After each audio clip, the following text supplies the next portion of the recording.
ربنا اے ہمارے رب، وجعلنا اور ہمیں بنا، مسلمین لکا فرما بردار اپنا، ومن ذریتنا اور ہماری اولاد میں سے بھی، امتاً ایک ایسی جماعت، مسلمتاً لک جو تیری فرما بردار ہو، وارنا اور ہمیں سکھا دے، مناسکنا ہمارے حج کے قاعدے، وتب علینا اور ہمیں معاف فرما، انک انت التواب الرحیم بے شک تو ہی خوب توبہ قبول کرنے والا، رحم کرنے والا ہے۔ ربنا وجعلنا مسلمین لکا اے اللہ ہمیں اپنا فرما بردار بنا، یعنی اپنے تمام حکموں کا خالص فرما بردار بنا دے۔ ومن ذریتنا امتا مسلمتا لک، اس میں من یا تو بیانیہ ہے یا تبعیضیہ۔ اگر بیانیہ ہو تو پھر مطلب ہوگا ہماری اولاد کو ایسی جماعت بنا جو تیری فرما برداری کرنے والی ہو، اور اگر من تبعیضیہ ہو تو پھر مطلب ہوگا ہماری بعض اولاد کو ایسی جماعت بنا جو تیری فرما برداری کرنے والی ہو۔ ربنا وجعلنا مسلمین لکا اے اللہ ہمیں اپنا فرما بردار بنا، یعنی اپنے تمام حکموں کا خالص فرما بردار بنا، اور من ذریتنا امتا مسلمتا لک، من یا تو بیانیہ ہے یا تبعیضیہ ہے۔ اگر بیانیہ ہو تو پھر معنی ہوگا ہماری اولاد کو ایسی جماعت بنا جو تیری فرما برداری کرنے والی ہو، اور اگر من تبعیضیہ ہو تو پھر معنی ہوگا ہماری بعض اولاد کو امتاً ایسی جماعت بنا جو تیری فرما برداری کرنے والی ہو۔ من تبعیضیہ پر سوال ہے کہ ابراہیم اور اسماعیل علیہ السلام نے اپنی بعض اولاد کے لیے دعا کی، اپنی پوری اولاد، تمام اولاد کے لیے دعا کیوں نہیں کی؟ من تبعیضیہ میں ایک سوال ہے کہ ابراہیم علیہ السلام اور اسماعیل علیہ السلام نے اپنی بعض اولاد کے لیے دعا کی، اپنی تمام اولاد کے لیے دعا کیوں نہیں کی؟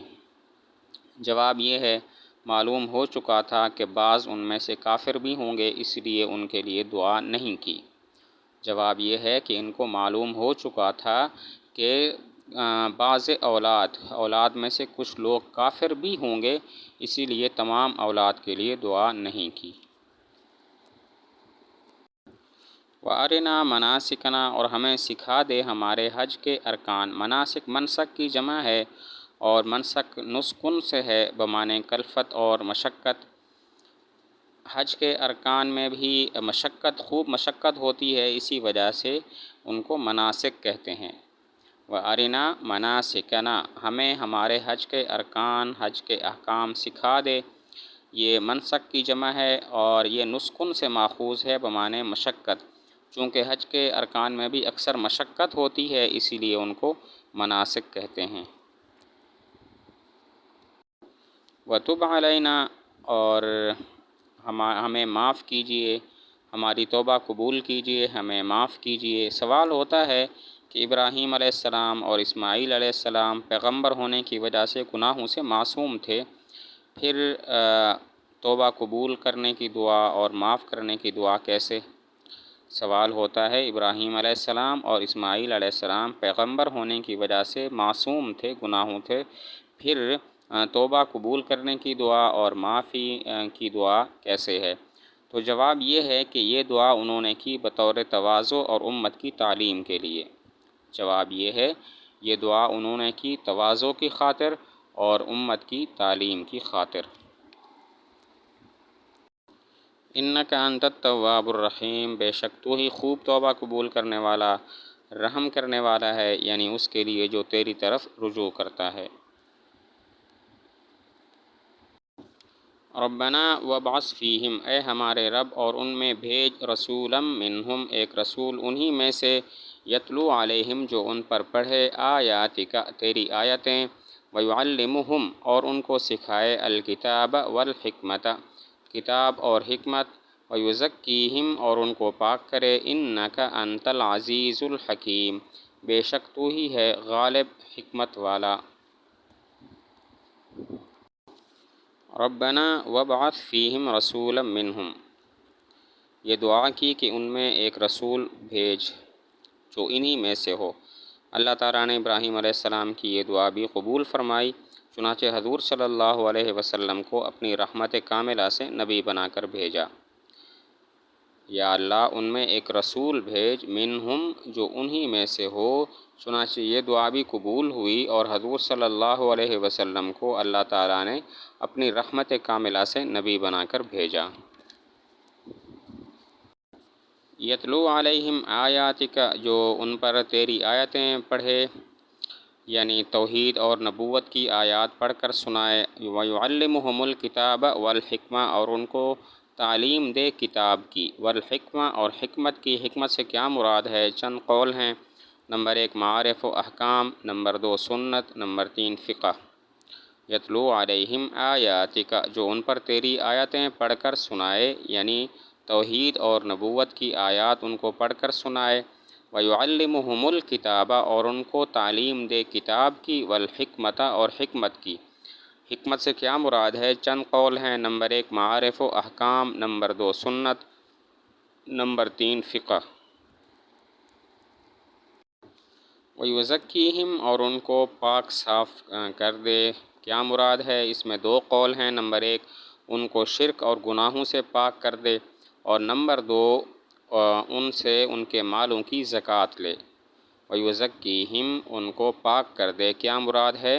2 قول ہیں۔ نمبر 1 ان کو شرک اور گناہوں سے پاک کر دے، اور نمبر 2 ان کے مالوں کی ان سے زکوٰۃ لے۔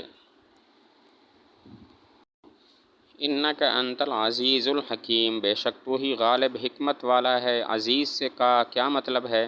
2 قول ہیں۔ نمبر 1 جس کا کوئی مثل نہ ہو، اور نمبر 2 جس پر کسی کا قابو نہ چلے۔ بے شک تو ہی غالب ہے، حکمت والا ہے۔ العزیز کے 2 معنی کیے گئے ہیں۔ نمبر 1 جس کا کوئی مثل نہ ہو، اور نمبر 2 جس پر کسی کا قابو نہ چلے۔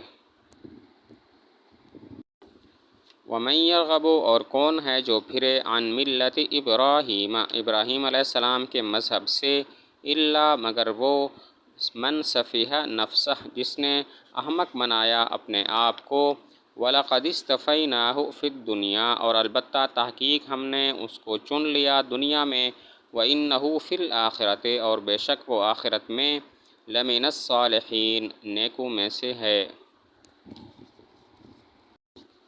وَمَن يَرْغَبُ عن ملت ابراہیم شان نزول یہ لکھا ہے کہ عبداللہ بن سلام رضی اللہ تعالی عنہ نے اپنے 2 بھتیجوں سلمہ اور مہاجر کو کہا تم مسلمان ہو جاؤ، تم جانتے ہو اللہ تعالیٰ نے تورات میں فرمایا ہے کہ میں اسماعیل علیہ السلام کی اولاد میں سے ایک نبی پیدا کروں گا جن کا نام احمد ہوگا، جو ان پر ایمان لائے گا وہ ہدایت پائے گا، جو ایمان نہ لائے گا وہ ملعون ہوگا۔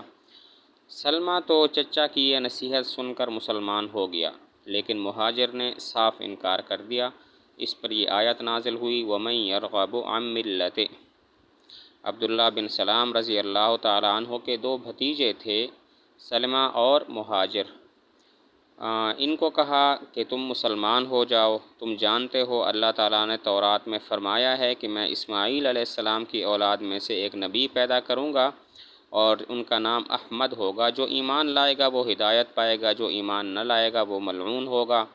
تو چچا کی یہ نصیحت سن کر سلمہ تو مسلمان ہو گیا، لیکن مہاجر نے صاف انکار کر دیا۔ اس پر یہ آیت نازل ہوئی وَمَن يَرْغَبُ عن ملت ابراہیم۔ رغبت کا صلہ جب الا آئے تو مراد ارادہ ہوتا ہے، اور جب اس کا صلہ عن آئے تو مراد اعراض کرنا ہوتا ہے۔ یہاں پر صلہ عن ہے، اسی وجہ سے اس کا معنی اعراض ہے، یعنی کون ہے جو اعراض کرے، جو پھرے ابراہیم علیہ السلام کی ملت سے، ان کے مذہب سے۔ رغبت کا صلہ جب الا آئے تو مراد ارادہ ہوتا ہے، اور جب اس کا صلہ عن آئے تو مراد ہوتا ہے اعراض کرنا۔ یہاں پر صلہ عن ہے تو مراد ہے اعراض کرنا۔ اب معنی ہوگا کون ہے جو اعراض کرے ابراہیم علیہ السلام کے دین سے، جو کہ انتہائی واضح ہے۔ ایسا کون ہے جو اس طریقہ سے پھرے اور اعراض کرے؟ الا من سفیہ نفسہ مگر وہ شخص کے جس نے اپنے آپ کو احمق بنایا۔ سفیہ سفہن سے ہے بمعنی خفت اور سبکی، اور سفیہ اس کو کہتے ہیں جو بغیر نقصان کے سوچے اپنی خواہشات کو پورا کرتا ہے۔ سفیہ سفہن سے ہے بمعنی خفت اور سبکی، اور سفیہ اس شخص کو کہتے ہیں جو اپنا نقصان سوچے بغیر اپنی خواہشات کو پورا کرے۔ وَلَقَدِ اسْتَفَيْنَاهُ فِي الدُّنْيَا وَإِنَّهُ فِي الْآخِرَةِ لَمِنَ الصَّالِحِينَ۔ یہ ماقبل کی دلیل ہے کہ ہم نے دنیا میں ان کو منتخب کر لیا، چنانچہ ان کو اپنا خطاب دیا خلیل، اور آخرت میں وہ نیک لوگوں میں سے ہے، مراد صلاح کامل ہے، اور جس شخص میں یہ صفات موجود ہوں اس کی اتباع اور اطاعت سے سوائے اس شخص کے کوئی بھی اعراض نہیں کر سکتا جو جاہل ہو اور بے وقوف اور احمق ہو۔ وَلَقَدِ اسْتَفَيْنَاهُ، یہ ماقبل کی دلیل ہے کہ ہم نے دنیا میں ابراہیم علیہ السلام کو منتخب کر لیا اور اپنا خلیل کا لقب اس کو عطا کیا، وہ ہمارا خلیل ہے، اور آخرت میں وہ نیک لوگوں میں سے ہوں گے، مراد صلاح کامل ہے، اور جس شخص میں یہ صفات ہوں اس سے اعراض صرف وہ شخص کر سکتا ہے، اس کی اتباع اور اطاعت سے اعراض صرف وہ شخص کر سکتا ہے جو جاہل و بے وقوف ہو اور احمق ہو۔